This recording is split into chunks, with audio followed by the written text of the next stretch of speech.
Hello, everyone. My name is Gus. Hi, I'm Woody. Here we have a suggestion from our audience. This is from a channel that we have reacted to in the past, Mr. Dayfight.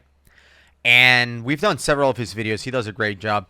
I think that on the last one we did, a lot of people said, under no circumstance, ever, react to another one of his videos. So here we are reacting to his video. And one of the things that people complain about is that he uses AI. So I thought it was interesting that at the beginning of the video, he has to add a disclaimer saying no AI was used in this video at all. Like, I assume that he's getting bombarded also by messages saying you're lazy, you're just using AI, blah, blah, blah. So he probably is like, but I'm not using AI. So let me add a comment in here. So I thought that was cool. But anyway, this video, I don't know much. I haven't watched it. You haven't watched it. It's about people that apparently died cave diving. And we can add some clarity here, I guess, and add our own expertise. What do you think? I'm just thinking about what you said earlier. Most of the videos I'm watching today on YouTube are completely AI. It is true. I don't know what YouTube is going to do about it. Literally, I want you to just pick random videos that you want to watch, and you can tell it's AI because sometimes, like the speaker, it'll imitate the voice of who you want. Like you can record it in it, but then all of a sudden it starts speaking really fast and it slows back down. For the AI is trying to like make the timing right. Interesting. Happens all the time. So I don't know what they're going to do about this whole YouTube being flooded with AI videos. So I wanted to add that, which is nothing. At the same time, like, I mean, this is not an AI channel or whatever, but what I'm saying is, at the same time, if you're smart enough to figure out how to use this tool, AI, to make compelling videos, tell good stories and all of that, like based on your input and your ability to program it or whatever, if it comes out with something that will entertain people and people can learn, then, I mean, why would YouTube do the only thing YouTube cares about is making money, which they do by keeping people watching videos. So if you use AI to make engaging videos that will keep people on YouTube rather than TikTok and other platforms, what do they care? Like, why would they tell people not to do that? You know what I'm saying? Like, I don't know. Anyway, an interesting discussion. Done with the AI conversation. Let's talk about Let's watch this non-AI video. Let's do it. Hey guys, Mr. Deified here, and welcome back. Today we're going to dive into two caving stories, but I actually dove deep into the archives and found footage of the rescue and the actual dive, which is pretty crazy. One involves a group of divers who actually turn on each other, which eventually causes deaths. The other is about a cocky scuba diver who defied everyone's advice from experts and friends. Wait, he found one? A cocky scuba diver? He found one? He probably visited Cave Country.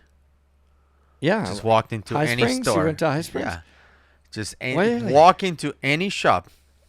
And I'm the single best thing that ever hit in Cave Country. Yeah, the exactly. cave diving world. Just wait, they'll tell you. And decided to make a world record attempt that eventually went very wrong. Now let's jump in.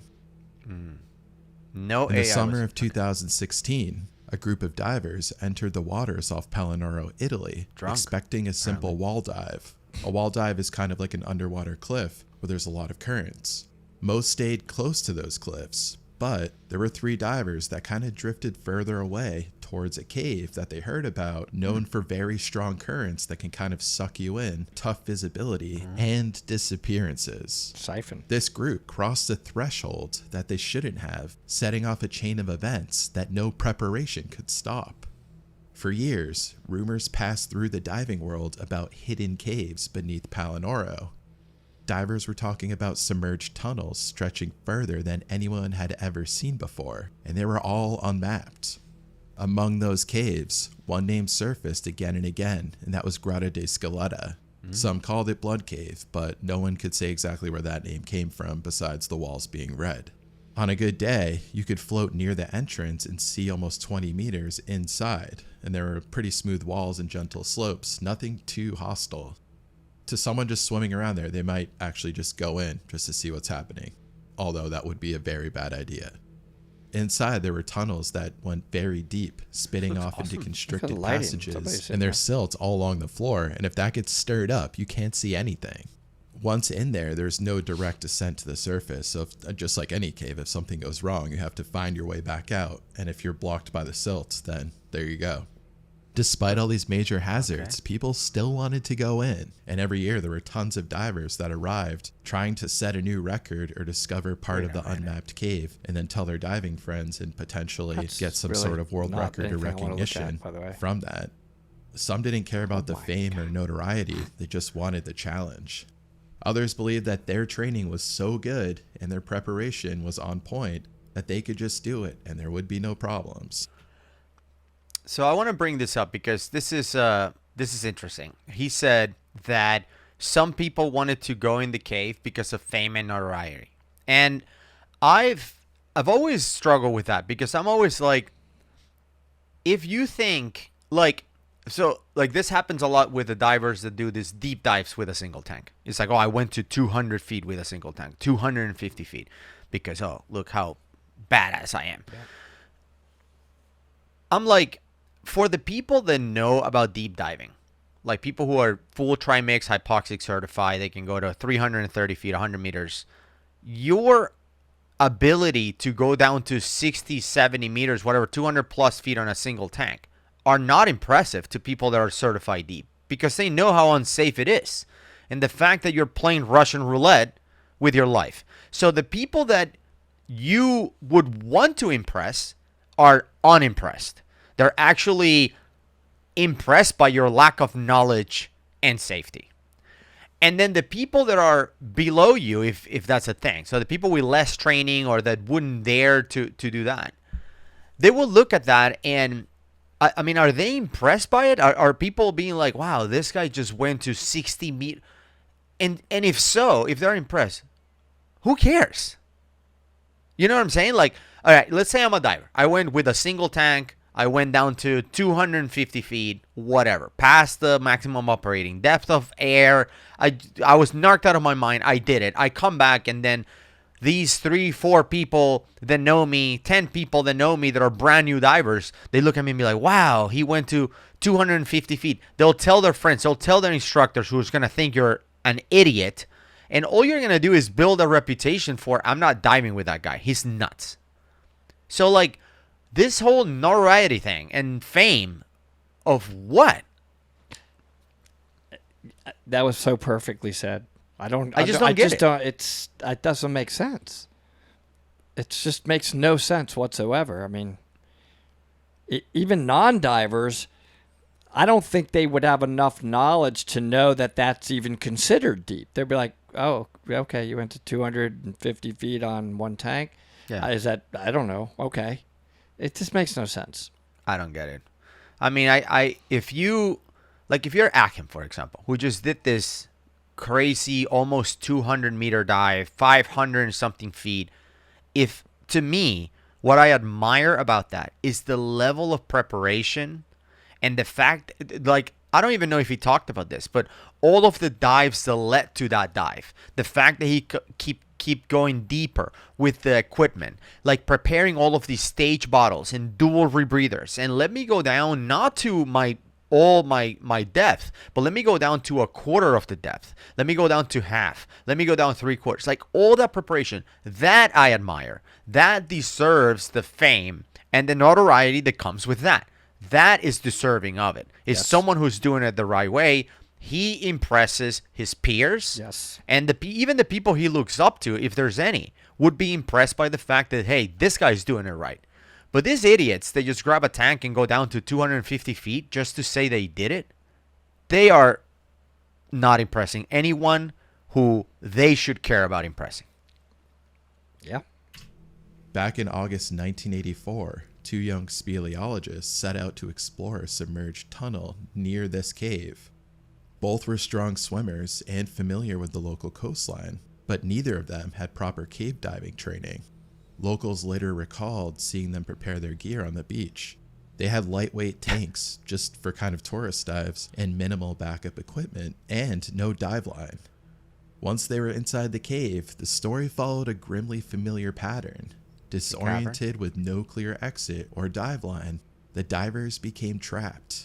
Yeah. Search efforts were delayed due to extreme risks involved, and by the time rescuers could mount a recovery, it was already too late. Look at that. Their bodies were Tank eventually trim, how do you found like that? deep inside a submerged passage. You know why I stopped commenting on that. By the way, I don't know if you noticed, but when you see the you won't, but when you see the vertical tank, you know why I stopped? I'm wondering if we're wrong. No. I'm wondering if certain organizations that teach technical diving think we're wrong that you should have that tank trimmed out perfectly, because I had heard that certain very well-known dive agencies, and I may have heard it through the comments, which those guys they know more than anybody. Absolutely, that's the way you should do it. That's how we've always done it. That's how it's taught. Nonsense. And what you're saying is just ridiculous. So I stopped because I actually started to doubt myself. Like, maybe I don't know. Maybe there's certain agencies and certain people that believe in it and others that don't. And I'm wondering, why would you ever want your tank like that? What is Help the purpose? me understand. Well, let's talk about this. So what is the purpose of streamlining? You talked about you want your tanks on trim, right? Streamlining. What is the purpose of it? Number one, decrease your drag in the water. It's way better. Feels way better. But decrease your drag. You can move, whether it is... It's easier to dive like whether it is that you're doing the dive and you're swimming from A to B or drifting or whatever. Moving, streamline, and trim is way better. I know. And if there's an emergency, it's even more important because it allows you to quickly get to the point where you need to provide aid or get aid for yourself. If you need air and you're trim, it's faster to get to wherever the air source is, whether that's the surface or your body, than if you have tanks flopping all over the place. Number one. So streamlining is extremely important for mobility in the water. Number two is entanglement hazards. Especially if you're like those guys who are in a cave where there's guidelines in a lot of caves and in wrecks and out in the open water, even where there's fishing lines all over the place. Having gear all over the place increases your chances of getting entangled and running into an emergency. Does that mean you're going to die for sure? No. But if you're properly streamlined and in trim, you have less chances. In other words, you're safer than people who are not streamlined. So there's absolutely, in my head, no scenario where being streamlined and in proper trim with your gear and yourself is not good. All right? There's no scenario. Now, you can say that if you're squeezing through a cave, it's important that your tanks have some give. Right? If the cave is tight enough, you may want your tanks to be able to flop around. And you saw in the video, the guy was going in and like one tank went like under him and the other one above. I've seen that. I've seen that with the O2 tank on the Sidewinder, for example. Some people like it floppy because that way it just moves like between your legs or whatever. It can move around. I get that. But this whole nonsense of having tanks like in perfect 90-degree angle with your body, being that the proper way to do it, under what conditions? Remember we got beat up though on that one it's video? Dumb, but it doesn't make sense. I know, but I remember when we got beat up over it. Yeah. And it was a very reputable agency. I believe they were talking about, well, that's how that agency did. I kept saying to myself, I will not. I don't want. I'm crazy with you about streamlining. I'm like, Gus, are they in true? Because it's a never ending battle. Like if I moved it a little, oh my God, I ruined it. Right. And I know that streamlining it goes beyond tanks. It also means no dangling stuff. Like put stuff in your pockets rather than having all this stuff dangle. Like I get it. But it's also easier. Yeah.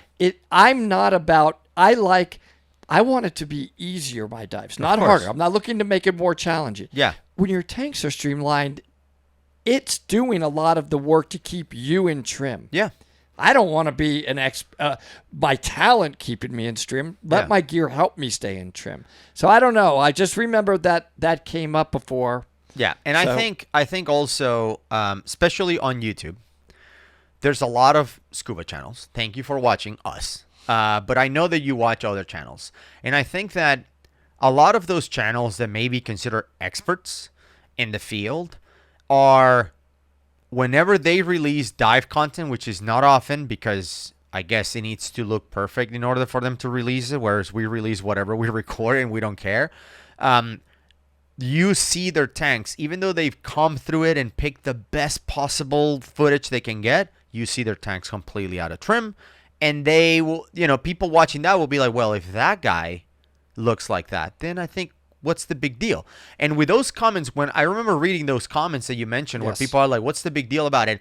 It reminded me of when people say, what's the big deal about diving vertical? That's what it reminds me of. When people are like, you guys are talking about being in trim and properly buoying, like, what's the big deal? What's the big deal with just looking like a seahorse through the water? That's what it reminds me of. When people tell me, what's the big deal about your tanks not being perfectly trimmed? That's what you remind me of. Yes. So. Tangled in a collapsed corridor. Far Great from where answer, they had by the way. first entered. That was really good. Yet, even after that fatal incident, the allure of the cave only grew. In 2012, Blood Cave claimed 4 more divers in a near identical scenario, and still no one really cared about the warnings. On the morning of August 19th, 2016, conditions off the coast of Palinuro were quite good, so people wanted to dive. At the Morro Sub Dive Center, a group of 12 divers gathered for what was intended to be a straightforward dive. Yep. The plan was to descend along the rock face near the Grotta del Scaletta, staying in open water, avoiding going into the cave. I don't even know what the cave looks Leading like. the dive was Mauro Camardella, the owner of the dive center and a respected local guide. Joining him were Mauro Tancredi, an experienced dive master, and Silvio Anzola, a visiting recreational diver Italy. from Milan. Similar Venezuela. Divers in the Mauro. area knew that depending on the tides, a mild current could sometimes develop outside of the cave entrance, and it would pull divers into the cave, so they really wanted to avoid going too close. Whether by intention or subtle drift, at some point during their dive, Camardella, Tancredi, and Anzola found themselves moving toward the entrance of the Grotta della Scaletta. The rest of the group was moving along the wall as they planned. But for the 3 divers who approached the cave mouth, the dive was about to change in ways that no one anticipated, and from that point on, they were on their own. The conditions still seemed pretty good, and there was no sudden change in anything or warnings at the time. I don't know if this is real The current at the mouth He said it was slight, real footage, but barely enough to notice. But it was enough to nudge one of the divers deeper into the opening without a plan to actually go into the cave and perform a cave dive. Within the first few meters, it got really murky. The walls narrowed gradually, and the divers followed a gentle downward slope, staying just beneath the ceiling of the cave. This is because there was silt that was starting to billow up and make it hard for them to see, and at the top it was clear, so that's where they stayed. And they weren't really close to each other, they were kind of stretched out. But they eventually all went deeper and deeper into the cave. At a certain point, one of the divers, likely moving ahead, kicked too close to the bottom. It was said that he was having some issues with his BCD, or buoyancy vest, and the silt covering the floor kicked up and made all of them blind. In a matter of seconds, all of the divers lost sight of one another, with no visual reference. This is exactly why cave dive training has to be as rigorous as it is to maintain what you talked about. Good streamlining, ability to be neutral and in trim. Because you're risking everybody's life. Absolutely. I mean, if you don't care about yours, I care about mine. For sure. So I don't want you to dive like that because I really don't want to have the whole cave completely, immediately screwed up. Of course. One thing I will add, though, that I just noticed, like almost every single piece of footage in this video says real footage below, but the divers all look different. Their tanks are different. Their setups are different. Like this one just said, the one we just saw, said real footage, and the guy has proper cave diving equipment. So real footage of what? Divers? I don't think this is real footage from the dive because it looks like they're all different people. It does. So, Mr. Deified, if you're watching this, real footage of what? Please leave a comment below. Tell us because it all seems like different people. And no direct guideline leading them back to the entrance. They were completely disoriented. Standard cave diving protocols call for an immediate stop in contact when visibility is taken lost. Some of rocks. But these were not full. See, this guy's in doubles. They had no training. But the other divers were in singles, and they were yellow tanks in a non-silted overhead environment. Without a dive line, their only way to get out was to make a guess. The panic started when one of the divers, likely caught by a narrowing in the rock, became physically stuck. The other 2 attempted to push him forward to try to get him out of this tight section that was basically strangling him. This is a different person. But it just caused the diver to become more wedged and unable to move. In the rising stress of the moment, attempts to wriggle free only stirred up more silt. There's guideline the on this one. confined space, the thick darkness, and the physical sensation of being trapped triggered a rapid escalation of panic. This guy was totally freaking out. Cave dive training teaches divers to remain motionless when entangled or stuck, conserving air and carefully planning their next movement. But under stress, this is real footage. But it's a guy doing cave diving training with the blackout mask. So, real footage of what? What are we doing here? It's not AI generated. I think that's the only thing that he's trying to show here. Well, like earlier I laughed. Earlier I didn't mention anything, but earlier I laughed. He said, footage of the beach the guys were in. It was like somebody else's footage, but it was the beach. So it's like he found the name of the beach. Let me just put whatever video and call it real footage. Yeah, and also I didn't mention it, but I didn't know if you noticed, but one of the guys' fins at the beginning were together, like, I don't know, they were orange, and then a little bit later, a guy, supposedly the same guy in the real footage, the fins miraculously, one was orange and one was white on the same guy. They changed colors. Instinct often takes over. Instead of slowing down, the trapped diver struggled harder, using precious gas and worsening the situation. The two other divers were unable to communicate with him and likely realized too late what was actually happening. In the confined space, they had no way to assist directly. They couldn't pull him out, and they also didn't want to get stuck themselves. The options were very limited. They could either wait or attempt to get out and try to get some help. But they could also risk going deeper into the cave, and then they would just run out of air. It's believed that in the confusion, the group became separated. They all kind of went their separate ways from the trapped diver. Dang. Without visual cues or a reliable guide to the entrance, each diver faced an impossible situation. At those depths, even a minor delay creates a significant emergency. Someone in the main original group outside of the cave realized that those 3 divers were gone. Concerned that their realization was too late, they reached out for rescue immediately. But it was already clear that the 3 divers were probably not going to be alive unless they got stuck in an air pocket. When the word spread that 3 divers had failed to surface, the response was immediate. There was also a lot of hesitation. Rescue divers assembled quickly at the entrance of the Grotto de Scaletta. They understood what they were getting into and what it could cost them. From the shoreline, the water still looked calm, but the divers knew that below the surface the conditions would be very different. Before going into the cave, the team had to make a decision. They could wait, trying to time the tides at their slackest point, but even then, the current could still shift unpredictably, and the longer they waited, the slimmer the chances were for any possible rescue. I have a question for you. I don't know the answer to this. I know people look at me and they think I'm an Navy SEAL. I'm not. So I have a question for you. I didn't know that. So they dispatched the helicopter. I assume if there's an emergency on an underwater cave, I was trying to think, why would you need a helicopter for this? But whatever. They sent a helicopter. Now, I started thinking, well, maybe the rescue divers were in the helicopter and they can jump into the water to go get into the... Like, that's the fastest way to deploy. But then made me think about all the gear that we use for cave dives. Okay? So if you had to jump off a helicopter into the open water with a cave diving setup, okay, how do you do it? Do you strap everything on you? Like, imagine the Sidewinder plus 2 tanks and all your regulators. And all, do you just strap everything and jump down and hope that you land with everything still on? Yes. Or do you, like, send down the tanks, jump with, like, the Sidewinder, but no tanks, and then assemble in the water? Like, how do you do it? What do you think? You mean when I'm doing this? When I'm jumping out of the helicopters to save people? Is that what you're asking me? No, I'm just saying, if we had a I single appreciate tank. that you No. I'm asking you believe because, I do again, this. people watch and they're like, I bet Gus knows what's up. But no, I'm not. If you have a single tank in your back, then I think I can see myself jumping from a helicopter with a single tank and calling it a day. But if you had 2 tanks and a rebreather on top of that, and let's assume that these rescuers don't have a rebreather, okay, just open circuit cave diving, which is what most people do when they cave dive, it's still a lot of gear. I want to remind you of my attitude when I'm putting my Sidewinder on. In strapping tanks. Is it good or bad? Imagine putting all that in a Imagine now you ask helicopter. me to do this and jump out of a helicopter.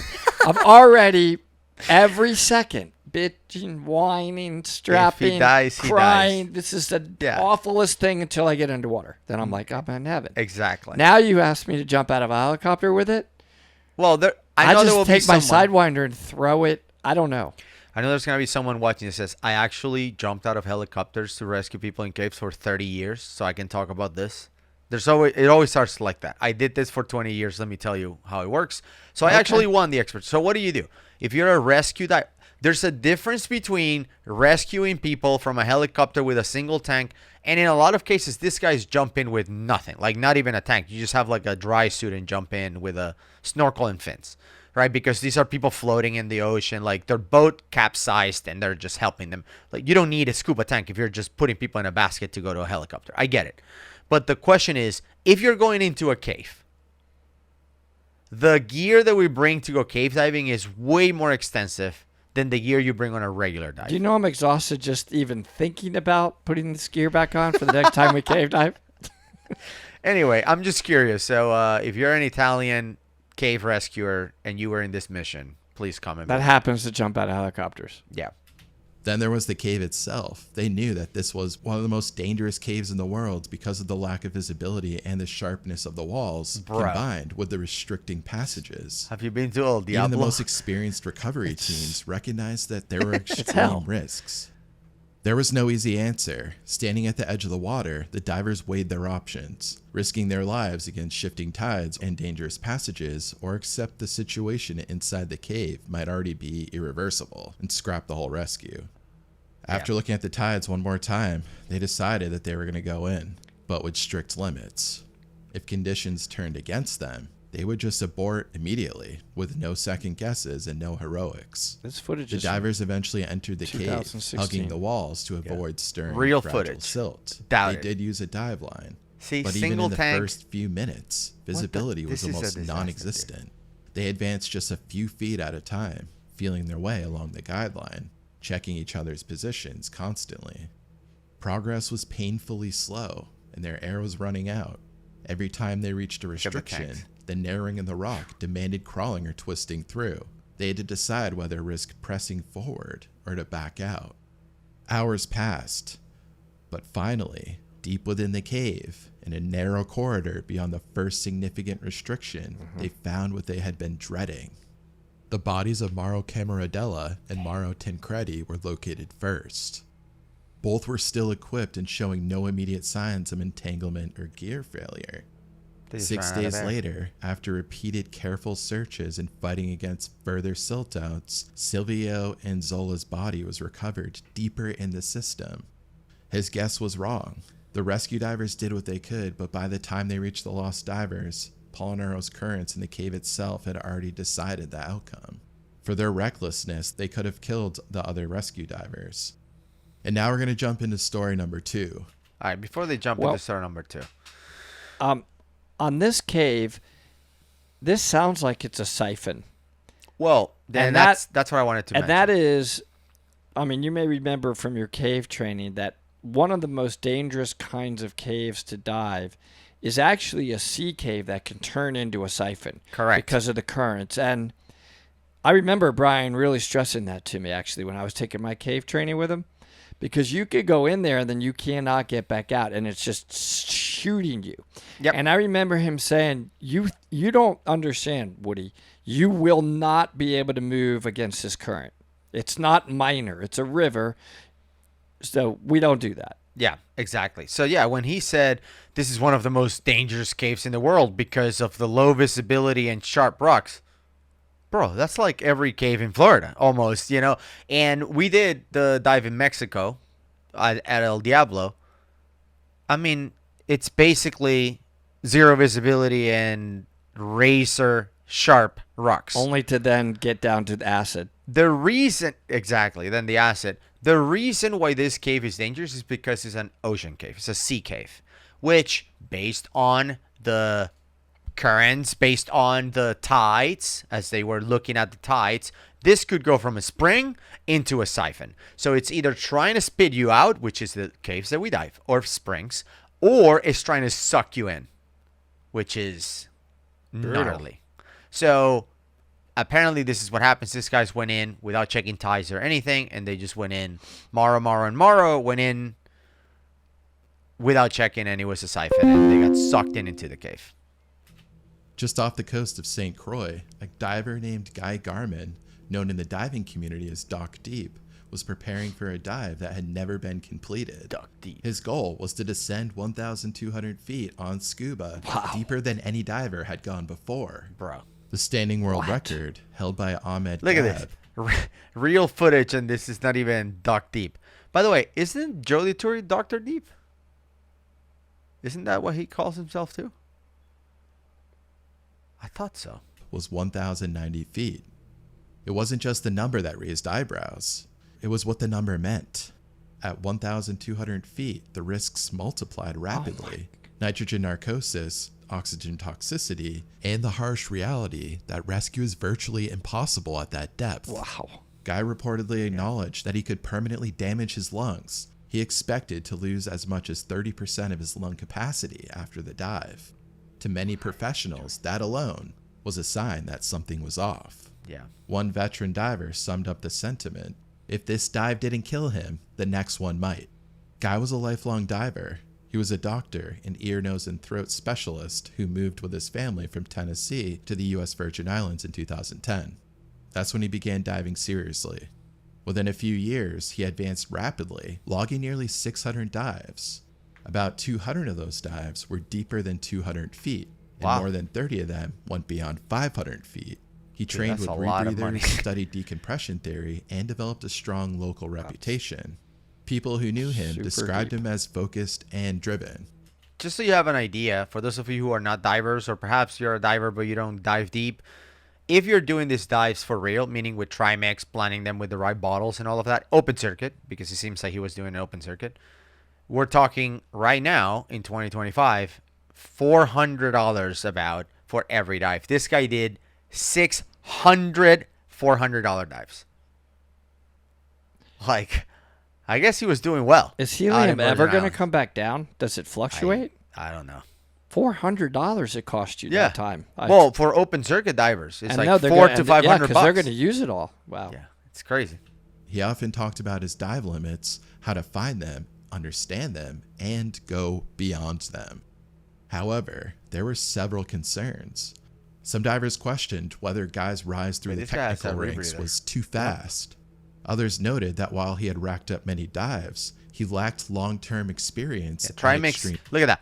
Trimex 3.985. Barely any O2. 4% oxygen, yeah? Yeah, but look at MOD is 287. 1,000. 1,287. But I thought once you get down to a certain level that you also have the tremor issue, remember? Yeah. So you need the narcotic in the gas to slow that down. Yeah. And I don't remember, I forget what Harry ultimately, I think he somehow overcame that with hydrogen.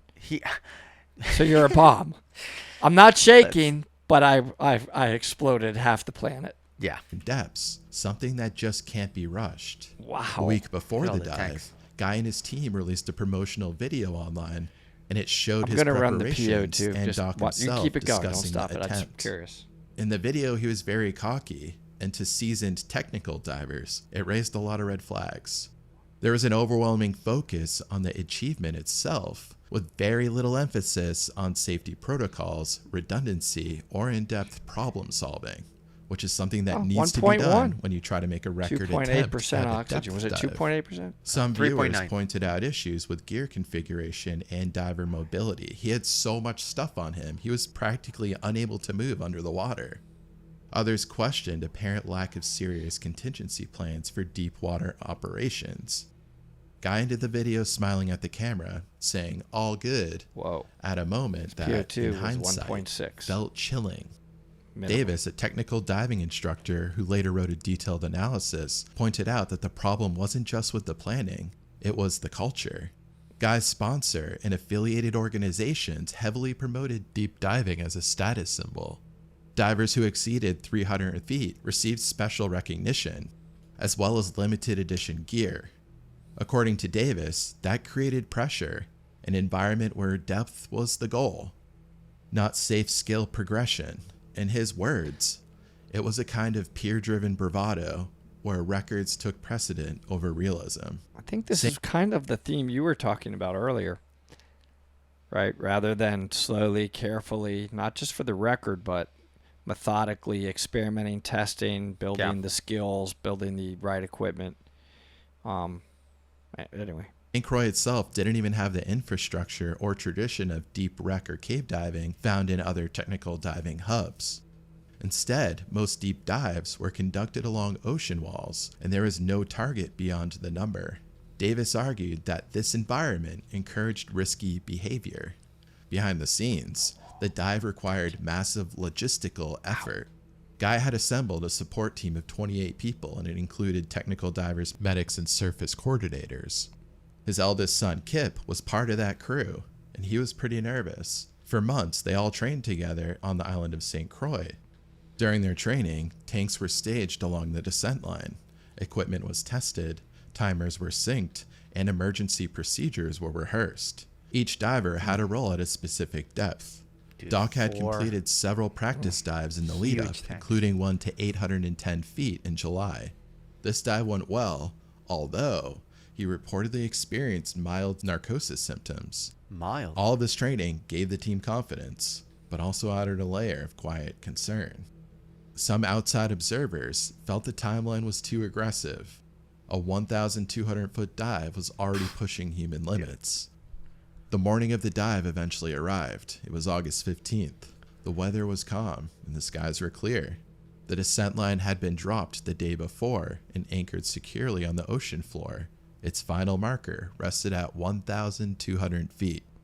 At exactly 6 a.m., Guy entered the water. The initial part of the dive followed the procedure. 2 support divers accompanied him to a depth of 200 feet. That was the prearranged handoff point. Past that, the risks rose sharply. The support divers performed one final check, and everything looked good. Then, Guy signaled that he was ready to go, and then he started down the descent line. From that moment on, he was on his own. According to the plan, Doc would take roughly 12 minutes to reach the bottom. He would then spend less than 1 minute at 1,200 feet, then begin a slow ascent with multiple gas switches and decompression stops. His first scheduled stop with support divers was waiting at 360 feet, around the 38-minute mark.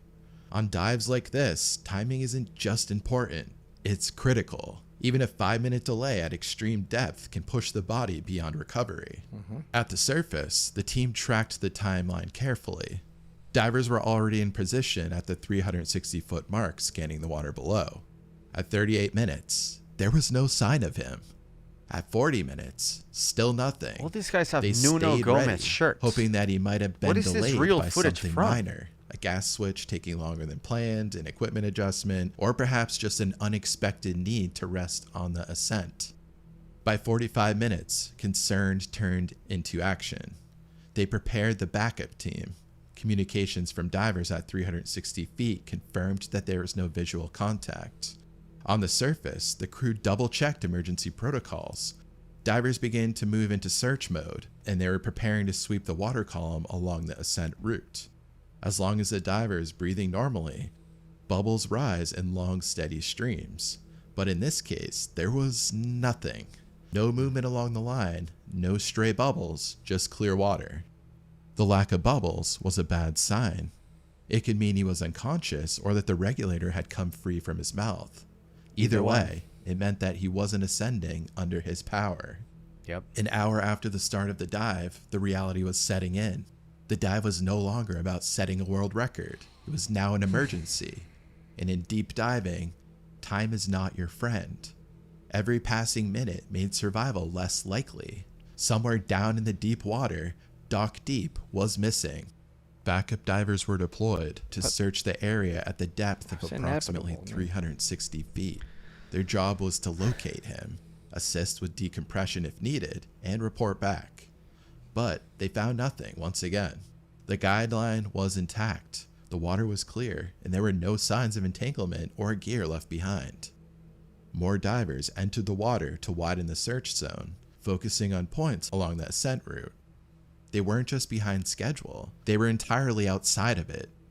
What made the situation worse was the lack of communication. Doc had been descending alone, out of range, and without direct contact for most of the dive. Now that he was missing, they had no way to pinpoint his last location or status. All they knew was that guy didn't come back up, and they needed to find him. There was also a limit on how deep the support team could go. The majority of his team was trained for deep dives, but no one ever went to 1,200 feet before. 1,200 feet, that's nuts. And some of the rescue divers backed out. They're like, I'm not doing this. I don't want to risk my life for this guy.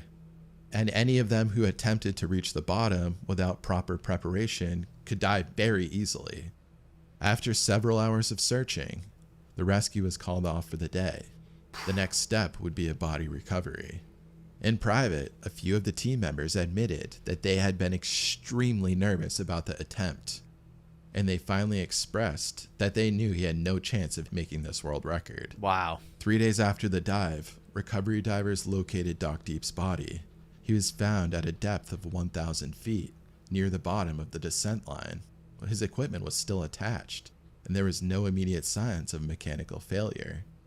The official cause of death was drowning. Based on his depth and timing, it was likely that he lost consciousness somewhere near his target depth. Yeah. Nitrogen narcosis, oxygen toxicity, or even high-pressure nervous system effects could have played a role. High-pressure nervous Doc system Deep believed that he syndrome. was ready. Yep. But the ocean does what it wants to do, and that's that. I was just saying that shaking, and you could have gone into a tremor and you just spit the reg out. I mean, Done. you know, these guys that are doing this, man, it's such a high risk. I mean, I know that's sort of no duh, but you hear about it all the time, right? These Doc Deeps and these guys that are setting the records, they die a lot. Yeah. Not a little, a lot. A lot of times these guys that are pushing the limits, they do die in every sport, but especially this one. Yeah, absolutely. I stayed pretty quiet in this one. I thought the guy did a pretty good job narrating it. And there's so many different technical things that we could have stopped and constantly paused on to talk about. Right. That I didn't want to turn it into like a tech class. Well, why this or why that? What are these markings? Why this level of helium? What's his END? What's PO2? And if you exceed those ranges of PO2, what happens? Because we have talked a lot about that in previous videos, and it would go on forever. And yeah. By the way, I feel like the video, he did a good job narrating it, but I feel like the video gave the impression that this was going to be like a quick thing.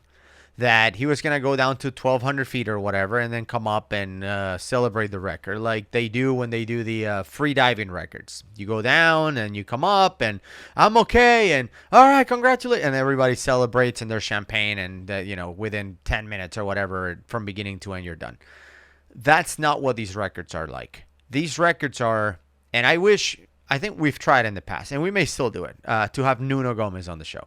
Nuno Gomez, it's either him or someone else who have the current record for open circuit deep diving. Nuno Gomez has done over 1,000 feet. Like, the guy is a legend, and he's alive, and he's a legend. But I believe that it took him like 10 or 12 minutes to get to the bottom, to the record, and then 15 hours to get to the top. Yeah, the decom. That's how much decompression they have to do on the way up. So think of going down for 12 minutes and then let's just say 12 hours, 12 and 12. Imagine going down 12 minutes and then 12 hours to make it to the surface. Amazing. That's what these world records are like, and why like Guinness Book and like these organizations don't recognize them anymore because of how dangerous it is. Like, people keep pushing it, and where is the limit? That's basically what these guys are talking about. You mentioned something interesting about tremors. And one of the names that you mentioned and how they dealt with it was Harry, Dr. Harry. By the way, don't leave comments below like, you kept calling him Harry. You don't even know that his name is Richard Harris. We know. Harry is what his friends call him. He told us we can call him Harry. We call him Harry for a week. You leaving the comment telling us that his name is Richard Harris are clearly not his friends. So you call him Richard Harris. We can call him Harry. But he was very interesting because he went to 840 feet or something crazy like that. And he talked about that whole dive because we reacted to it. I'm going to leave it right here. Go check it out. Harry getting after it. 240-meter dive in a cave. Dual rebreathers. He made it at like his garage. These guys are next level. Unbelievable. Bye, everybody.